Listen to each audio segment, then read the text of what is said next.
mari Tuan. Mari silakan.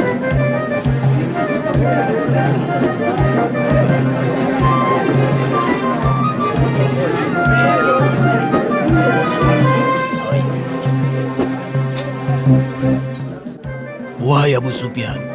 Wahai Abu Sufyan. Ya, ada apa? Kami telah menjual seluruh barang dagangan yang kami bawa dari Mekah. Lalu apa yang kau tunggu? Cepat kau beli seluruh barang-barang yang ada di sini untuk kita jual kembali ke Mekah. Agar keuntungan kita bertambah. Benar.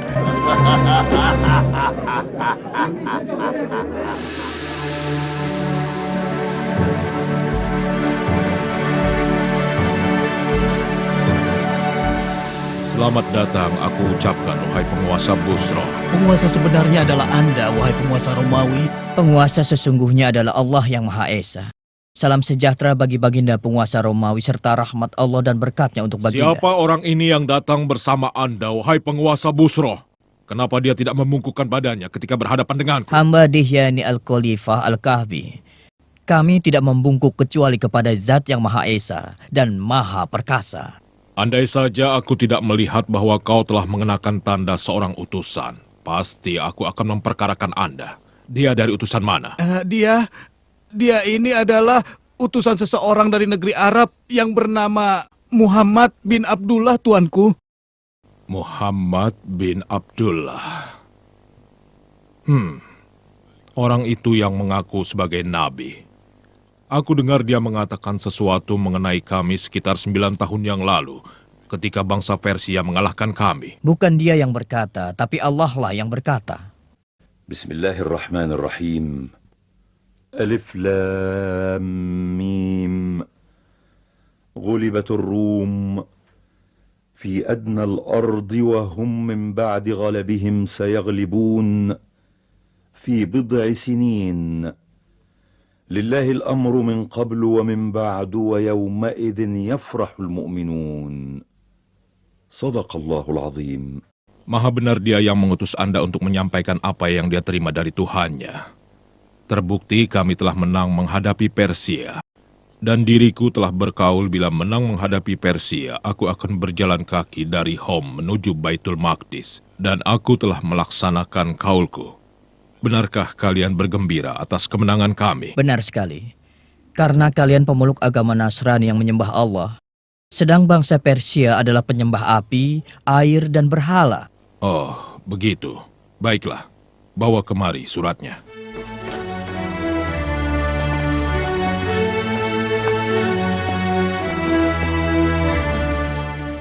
Dengan menyebut nama Allah yang Maha Pengasih, lagi penyayang.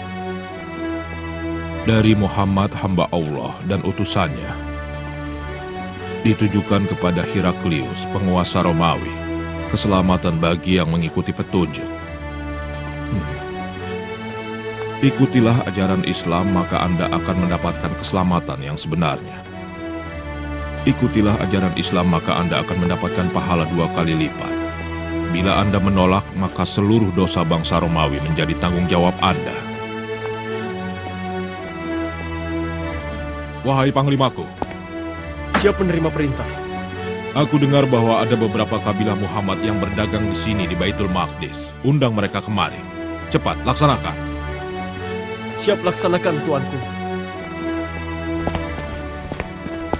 Sebentar lagi kita akan tahu kebenarannya. Mulailah menulis amanat. Dengan nama Allah yang Maha Pengasih lagi Maha Penyayang. Ditujukan kepada Muhammad utusan Allah. Dari Najasyi Asama. Salam sejahtera.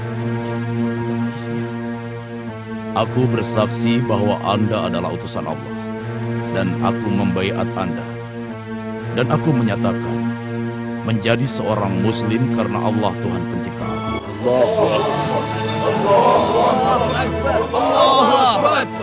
Kami sudah siapkan bahtera buat Anda dan saudara-saudara Anda yang hijrah ke sini untuk kembali bersama-sama ke Madinah. Ayo buat segar.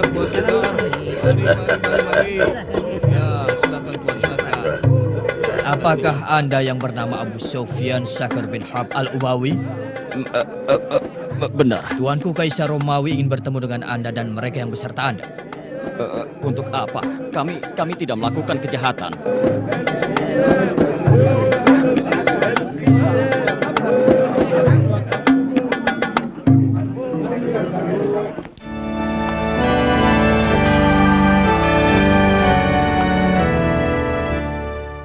Aku telah mempelajari tentang orang yang disebut sebagai nabi. Dia tidak memerintahkan memakan sembelihan yang menjadi bangkai.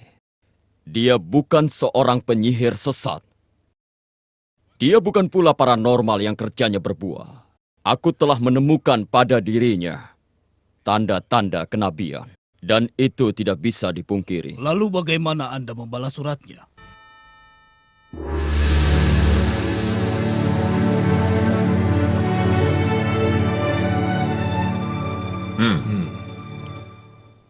Siapa di antara kalian yang paling dekat hubungan kekeluargaannya dengan orang yang mengaku dirinya sebagai nabi? Hamba tuanku, tapi kami di Mekah tidak mengingkarinya dan menolak semua ucapannya. Mendekatlah kepadaku dan juga orang-orang yang bersama Anda.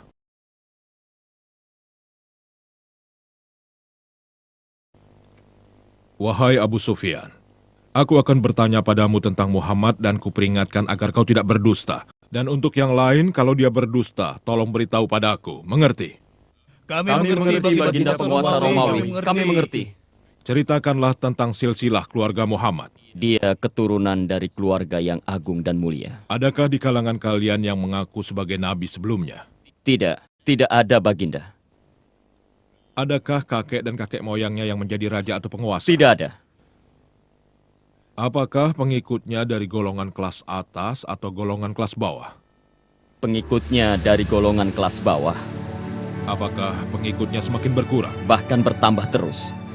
Apakah kalian pernah menemukannya berdusta sebelum dirinya mengaku sebagai nabi? Ayo jawab. Kami memberinya gelar orang yang jujur dan terpercaya, tuanku. Pernahkah dia berkhianat? Kalau bukan kalian ada di sini, dan kekhawatiranku kalian membongkar kedokku di masyarakat Quraisy, aku pasti berbohong dan akan kukatakan sesukaku tentang Muhammad. Aku menunggu jawaban dari Anda. Belum pernah, belum. Tapi saat ini kami sedang mengadakan gencatan senjata selama 10 tahun. Dan kami tidak tahu apakah dia akan berkhianat atau tidak. Apakah kalian memeranginya? Bentrokan di antara kami sering terjadi. Satu masa mereka menang dan satu masa kami yang menang. Lalu apa yang dia serukan? Dia sering berkata, "Sembahlah Allah yang Esa, dan janganlah kalian menyekutukannya dengan sesuatu." Dia juga melarang kami menyembah berhala yang telah disembah oleh nenek moyang kami. Dia memerintahkan kami sholat dan berlaku jujur, menjaga kehormatan, bersilaturahmi, menepati janji, dan juga menjaga amanah. Kalian dengar? Dia bukan seorang keturunan raja. Jadi dia mengaku sebagai nabi bukan karena menginginkan tahta nenek moyangnya. Pengikutnya dari golongan kelas bawah seperti pengikut Isa Al-Masih.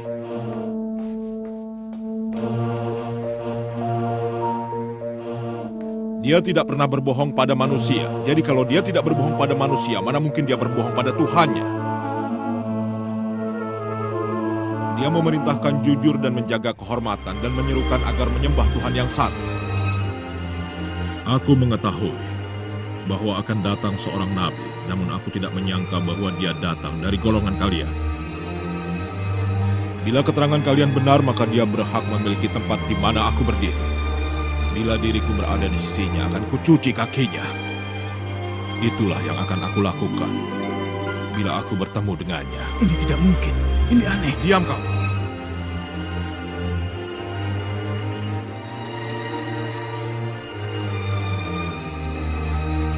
Wahai Abu Sufyan, pergilah Anda dan juga orang-orang yang bersama Anda.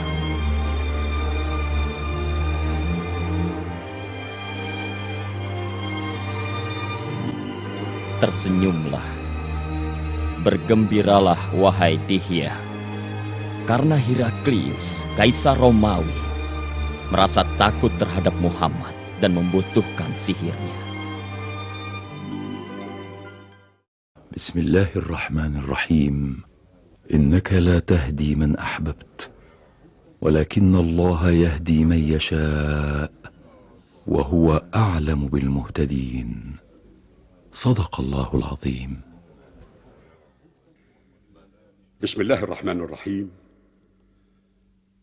الذين يتبعون الرسول النبي الأمي الذي يجدونه مكتوبا عندهم في التوراة والإنجيل يأمرهم بالمعروف وينهاهم عن المنكر ويحل لهم الطيبات ويحرم عليهم الخبائث ويضع عنهم إصرهم والأغلال التي كانت عليهم. فالذين آمنوا به وعزروه ونصروه واتبعوا النور الذي أنزل معه أولئك هم المفلحون. صدق الله العظيم.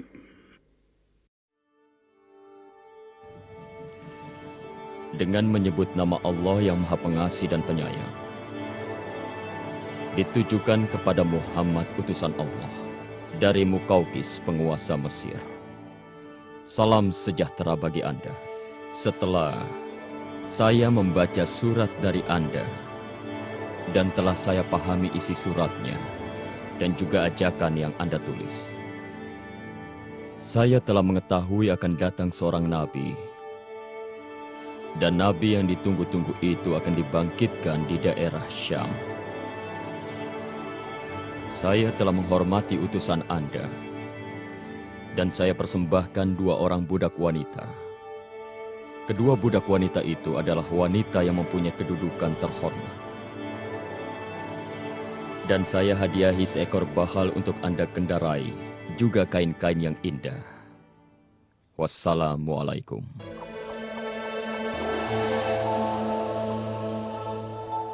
Demikianlah kisah pertemuanku dengan Heraklius, penguasa Romawi, ya Rasulullah. Beliau menyertakan kepulanganku dengan berbagai macam hadiah, harta, dan kain-kain yang indah. Demikian pula halnya dengan Mukaukis, penguasa Mesir. Beliau menyambutku dengan penghormatan yang luar biasa dan juga memberikan hadiah bermacam-macam untuk Anda, Rasulullah. Beliau mempersembahkan buat Anda 2 orang budak wanita yang di Mesir mempunyai kedudukan terhormat. Mereka adalah Maria dan Sirin. Dan mengenai Kisra penguasa Persia, dia telah merobek-robek surat Anda, ya Rasulullah. Saat itu juga Rasulullah berdoa kepada Allah, memohon agar kerajaan Kisra dirobek-robek. Hei Muhammad, Yahin Shah, sang raja di Raja Kisra, memerintahkan Raja Bazan untuk menangkap Anda. Ayo bangunlah, bangunlah. Ikutlah bersama kami untuk menghadap Kisra. Bila Anda menolak ikut kami, maka bala tentara kami akan merubah dataran ini menjadi neraka. Meskipun dalam keadaan terancam, Rasulullah Shallallahu Alaihi Wasallam meminta kedua prajurit itu kembali menemui beliau keesokan harinya. Kenapa? Beri dia kesempatan untuk berpamitan dan mempersiapkan perjalanan yang amat panjang esok hari.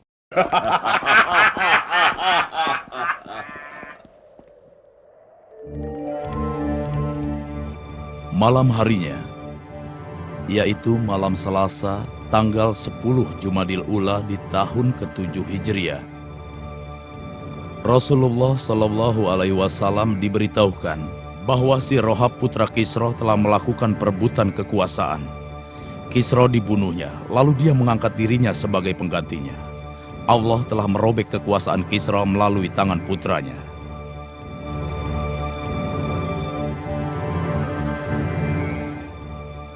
Keesokan harinya, Rasulullah memberitahukan mereka apa yang sudah terjadi. Sadarkah engkau atas ucapanmu, Muhammad? Apa kau ingin kami menyampaikan kepada raja semua ucapanmu itu? Rasulullah Shallallahu Alaihi Wasallam bersabda kepada keduanya, "Ya, dan kalian sampaikan kepada Badzan bahwa agamaku dan kekuasaanku akan melebihi apa yang telah dicapai Kisra."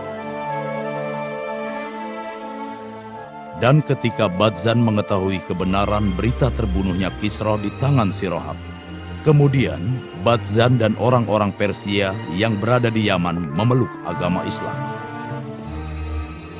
tidak sampai 30 tahun semenjak Rasulullah mengirimkan utusannya kepada para penguasa seluruh negeri yang dikirimi surat oleh Rasulullah, mereka semua memeluk agama Islam. Bismillahirrahmanirrahim. Qul ya ayyuhan nasu inni rasulullah ilaikum jami'a alladhi lahu mulku as-samawati wal ard la ilaha illa huwa yuhyi wa yumit فآمنوا بالله ورسوله النبي الأمي الذي يؤمن بالله وكلماته واتبعوه لعلكم تهتدون. صدق الله العظيم.